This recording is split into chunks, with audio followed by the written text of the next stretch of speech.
నువ్వు ఆలోచించేది అదే కదమ్మా.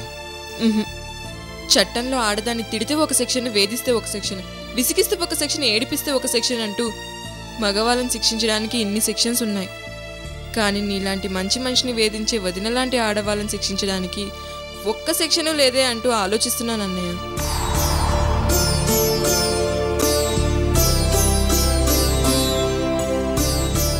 నీ వదిన మనసులో ఉద్దేశం ఏంటో మన ఇద్దరికీ తెలుసు. దాని గురించి వదిలే. నీ అభిప్రాయం ఏంటో చెప్పు. కాలేజీకి వెళ్తావా? నేను కాలేజ్కి వెళ్తే వదిన ఫీజు కట్టనివ్వదు కదన్నయ్య. ఒకవేళ నువ్వు కడితే రోజు నీకు నరకం చూపిస్తుంది. సరే, ఈ నరకం నాకు రోజూ మామూలే. ముందు నువ్వు హాస్టల్ ఖాళీ చేసి ఇంటికి రా. ఈలోపు నేను ఏదో ఒకటి ఆలోచించి ఒక నిర్ణయం తీసుకుంటాను. అలాగే అన్నయ్య.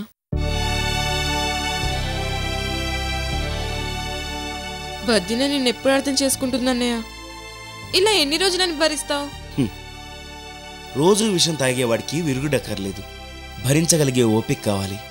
అది నాకుంది, భరిస్తున్నాను. మీ వదిన గురించి ఆలోచిస్తూ టైం వేస్ట్ చేసుకోకు. పద, నిన్ను డ్రాప్ చేసి వస్తాను. పర్లేదన్నయ్య, నేను వెళ్ళిపోతాను.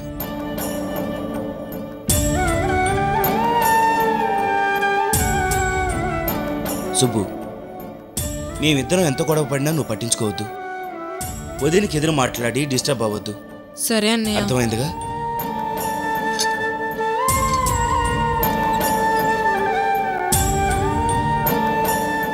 ఫీజులు కట్టే విషయంలో నువ్వేం ఆలోచించుకో. జాగ్రత్తమ్మా. అలాగే అన్నయ్య. బాయ్. బాయ్ అమ్మా.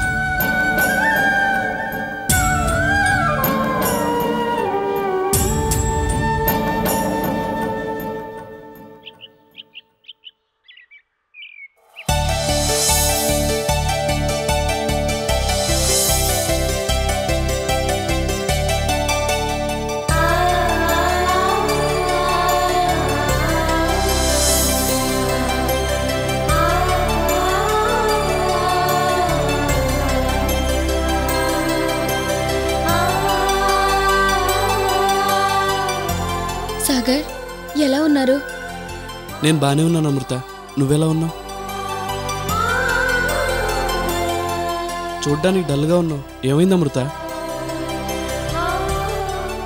చెప్పు అమృత, వికాస్ ఏమైనా గొడవ చేశాడా? అవును సాగర్.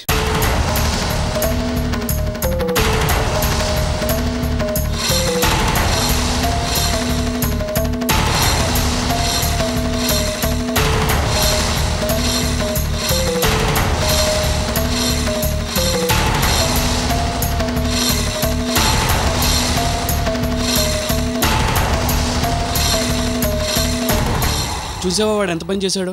ముందు నుంచి వాడి గురించి నీకు చెప్తూనే ఉన్నాను, పాముకి పాలు పోయటం వాడికి హెల్ప్ చేయటం ఒకటేనని. నా మాట విన్నావా?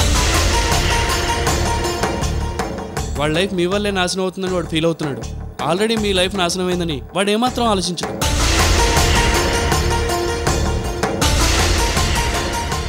ఇంత పెద్ద గొడవ జరిగాక కూడా అవుట్ హౌస్లో ఉండడం నాకు ఇష్టం లేదు. తాతయ్య ప్రామిస్ చేయించుకొని నన్ను అక్కడి నుంచి వెళ్లకుండా చేశారు. వాళ్ళకి కళ్ళెం వేయగల వ్యక్తి తాతయ్య ఒక్కడే. నన్ను సొంత మనవరాలుగా చూసుకుంటున్నారనే ధైర్యంతో నేను అక్కడే ఉంటున్నాను. నా జోలికి రాకుండా వికాస్కి తాతయ్య స్ట్రాంగ్ వార్నింగ్ ఇచ్చారు సాగర్. వార్నింగులతో వాడు మాట వినే రకం కాదు. ఇన్ని రోజులు రేణుకకి నువ్వు కిడ్నాప్ విషయం చెప్పలేదనే ఒకే ఒక్క కారణంతో నిన్ను అవుట్ హౌస్లో ఉండనిచ్చాడు. ఇప్పుడు హఠాత్తుగా వాడు ఇలా మారిపోయాడంటే ఏదో జరిగింది, వాడేదో ప్రాబ్లంలో ఉన్నాడు. పైగా తాతయ్య కూడా వాడికి వార్నింగ్ ఇచ్చారు. ఈ ప్రెషర్తో వాడు ఏదైనా చేస్తాడు, నువ్వు జాగ్రత్తగా ఉండు. నాకెందుకో భయంగా ఉంది సాగర్. అలాంటిదేం లేదు, తాతయ్య ఉన్నంత వరకు నీకేం కాదు. సాగర్, అమ్మా నాన్న అందరూ సిటీలోనే ఉన్నారు. ఈ విషయం వికాస్కి తెలుసా? లేదు, వాళ్ళు సిటీకి వచ్చిన విషయం వాడికి తెలీదు. ఈ విషయం వికాస్కే కాదు, తాతయ్యకి కూడా తెలియకూడదు సాగర్. నువ్వు వద్దన్నాక నేనెందుకు చెప్తాను? అలాగే. ఎన్ని కష్టాలు వచ్చినా ఎదుర్కోవడానికి నేను సిద్ధంగా ఉన్నాను. అమ్మా నాన్న కూడా ఇప్పుడు నా కళ్ళ ముందే కనిపిస్తున్నారు. నా చదువు పూర్తయి నేను ఒక మంచి పొజిషన్కి వెళ్తే అమ్మా నాన్న నా గురించి ఆలోచిస్తారు. నేను ఈ తప్పు చేయలేదని నమ్ముతారు. అదెంతో దూరంలో లేదు. మీ నాన్న నీ కళ్ళ ముందు కనిపించినట్టే అది కూడా త్వరలో జరిగి తీరుతుంది. Thank you Sagar. సరే, నేను వెళ్ళొస్తాను. అలాగే సాగర్, అప్పుడప్పుడు వస్తూ ఉండండి. తాతయ్య తర్వాత నా క్షేమం గురించి ఆలోచించేది మీరే. అలాగే.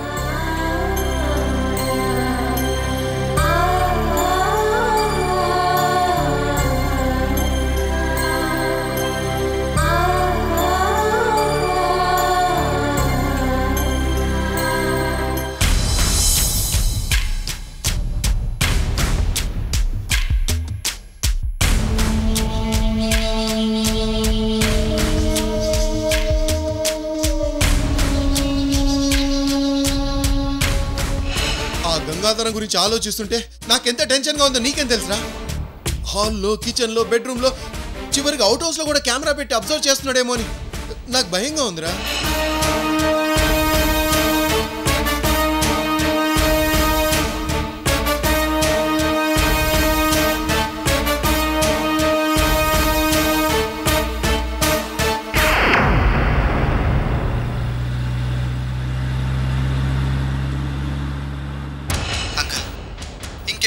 చీప్ ట్రిక్స్ ప్లే చేసి చీప్ అవ్వకండి. మా నాన్నకి అల్లుడు కావడం నీ అదృష్టమని ఒకప్పుడు వికాస్తో చెప్పాను. కానీ ఇప్పుడు నా అభిప్రాయం మారింది. వికాస్ మీ అల్లుడు కావడం మీ అదృష్టం.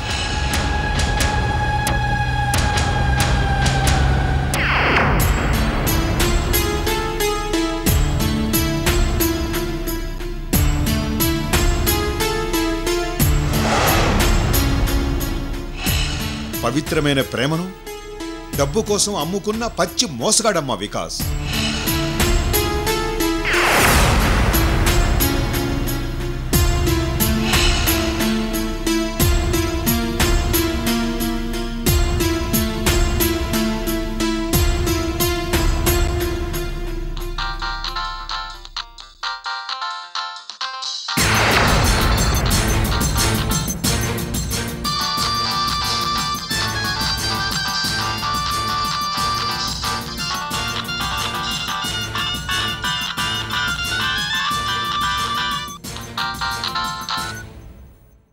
హలో రేణు. హాయ్ వికాస్, ఎలా ఉన్నావు? నువ్వెలా ఉన్నావో నేను అలాగే ఉన్నాను.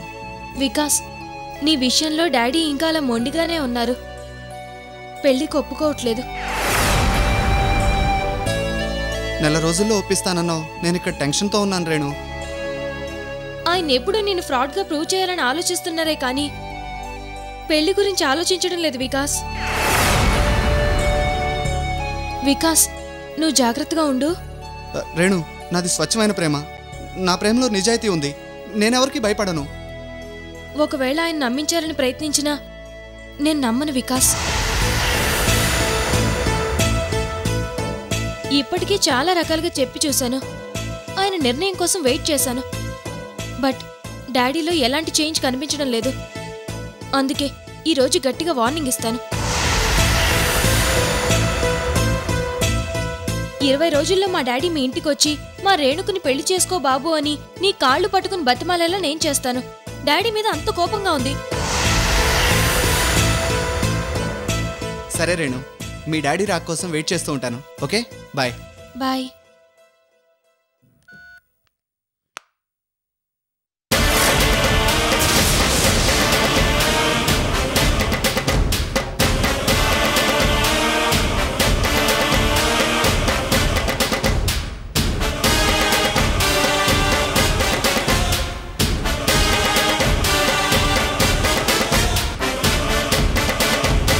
ఇరవై రోజుల్లో నేను వాడి కాళ్ళు పట్టుకుని నిన్ను పెళ్లి చేసుకోమని బతిమాలాలా?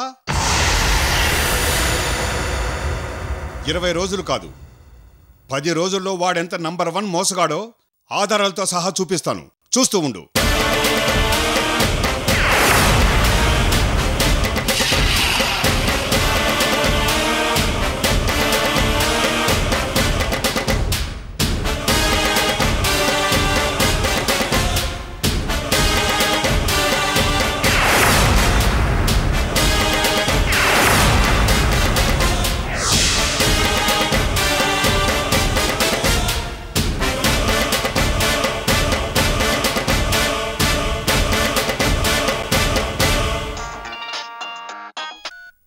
హలో, చెప్పండి.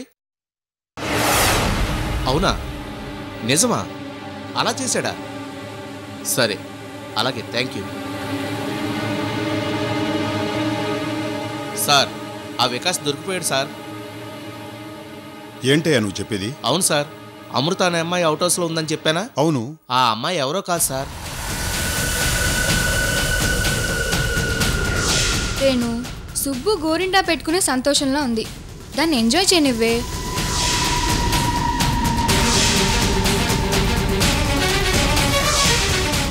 చూడమ్మా, ఈ రోజు నుంచి నువ్వు ఇక్కడే ఉండొచ్చు. నీకే ఇబ్బంది లేకుండా నేను చూస్తాను.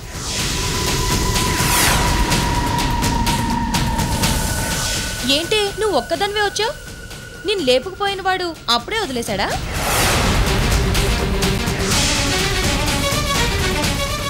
అది సార్ జరిగింది. చాలయ్యా, ఈ ఒక్క ఆధారం చాలు. వాడెంత కంత్రి ఫెలోనో క్లియర్గా తెలిసిపోతుంది. ఈ కిడ్నాప్ విషయం అమ్మాయి గారికి ఇంకా తెలిసినట్లేదు సార్. వెంటనే వెళ్ళి చెప్పండి. తొందరపడద్దు. ఆధారాలతో సహా తీసుకొచ్చి నిరూపించాలి, లేకపోతే రేణుక నమ్మదు. అయితే ఇంకొంచెం టైం ఇవ్వండి సార్. ఫోటోలతో సహా సంపాదించి తీసుకొస్తాను. నువ్వు ఆ పనిలో ఉండు. Okay sir. ఒరే వికాస్, నీ బండారం బయట పెట్టడానికి అమృత అనే బ్రహ్మాస్త్రం నాకు దొరికింది. ఇక నిన్నెవ్వరూ కాపాడలేరు.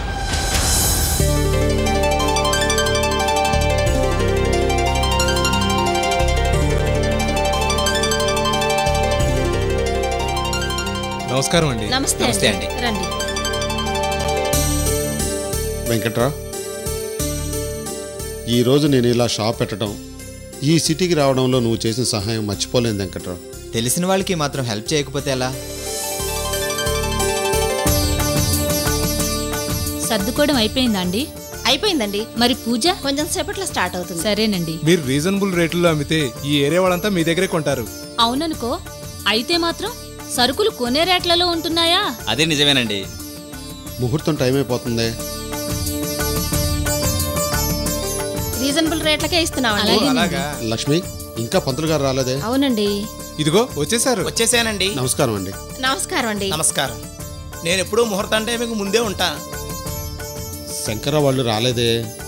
వస్తారులేండి. ఈ లోపు పూజ మొదలు పెట్టేద్దాం. ఎవరైనా ముఖ్యమైన వాళ్ళు రావాలా? అవునండి.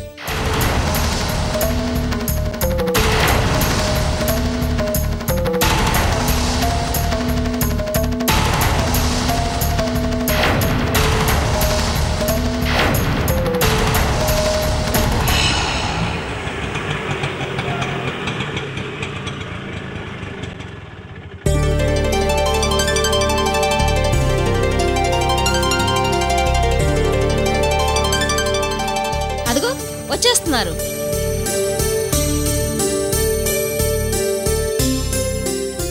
నమస్కారం.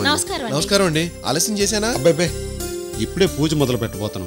అవును, మీరు ఒక్కళ్ళే వచ్చారు. భానుమతి గారు రాలేదా? భానుమతి వేరే ఫంక్షన్కి వెళ్ళింది. అయ్యా, ఇక పూజ మొదలు పెడదామా? అలాగేనండి, రండి. రండి.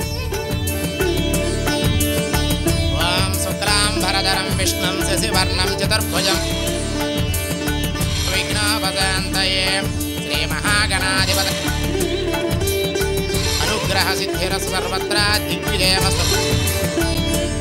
భ్యో నమః మహాలక్ష్మీ దేవతాభ్యో నమః. ధ్యాయామి, ధ్యానం సమర్పయామి, ఆవాహయామి, ఆసనం సమర్పయామి, పుష్పం సమర్పయామి. ఈ షాప్ ఎవరి పేరు మీద ఉందండి? మా ఒక్కగానొక్క అమ్మాయి నందిని పేరు మీద ఉంది. నందిని నామధేయస్య నందిని కిరాణా అండ్ జనరల్ స్టోర్స్ నామధేయ. మహాలక్ష్మీ పూజ అంచకరిష్యే. శ్రీ మహాలక్ష్మీ దేవతాభ్యో నమః. ధ్యాయామి, ధ్యానం సమర్పయామి. కొబ్బరికాయలు కొట్టండి, ఇద్దరు కూడా నమస్కారం చేసుకోండి. ఓం నందిని కిరాణా జనరల్ స్టోర్స్ నామధేయస్య యజమాన నూతన వ్యాపారే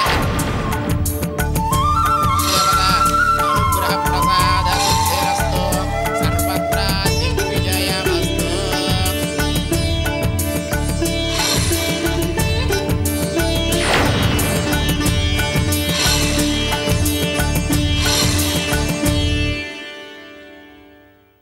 నోట్బుక్, పెన్ను కొనుక్కుందాం అనుకున్నాను కదా.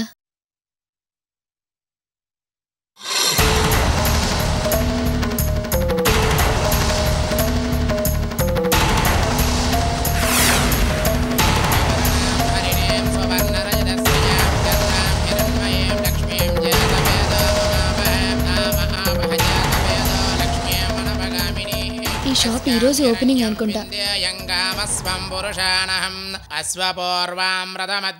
అయ్యా, పూజ పూర్తయింది. మంచి అస్తవాసి కలవారు ఈ షాపులో వ్యాపారం 3 పువ్వులు 6 కాయలుగా సాగాలని కోరుకుంటూ మంచి మనసుతో ఒక బుక్ ఒక పెన్ ఇవ్వండి.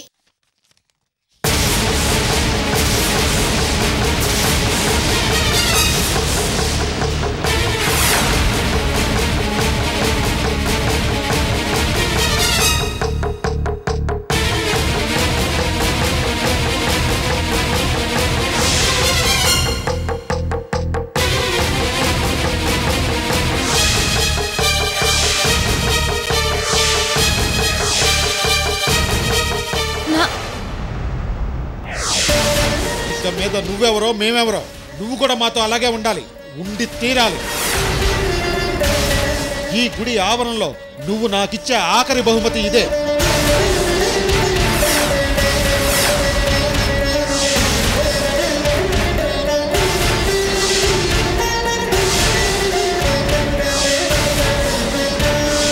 అమృతెవరో నాకు తెలియనట్టు ఉండాలి. ఇలాంటి చీప్ మనుషులు తెలుసంటే నా లెవెల్ పడిపోదు. ఇది మన షాప్ అని తెలియకుండానే వచ్చాను. నాన్న చేత్తో నాకు కావాల్సిన బుక్ పెన్ తీసుకుని వెళ్తాను.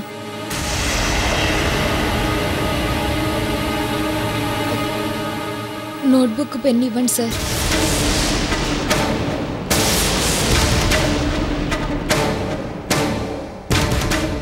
నాకు టైం అవుతుంది, కాలేజ్కి వెళ్ళాలి.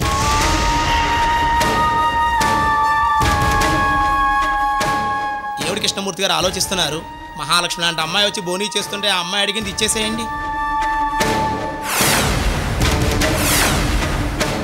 అవును, లక్ష్మీదేవి వచ్చి సరస్వతిని అడిగినట్టుంది. ఇంతకన్నా మంచి బోనీ ఏముంటుంది? ఇవ్వండి.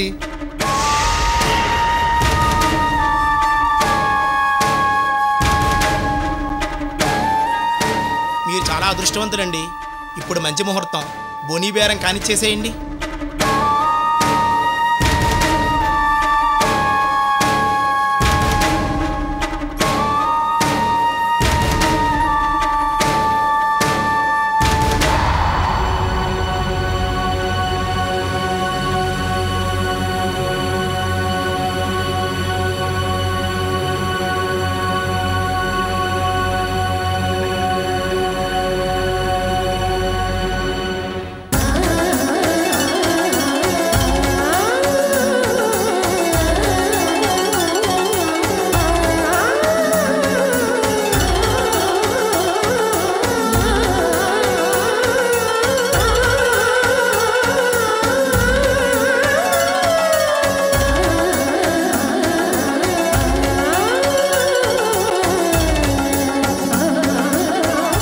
శుభం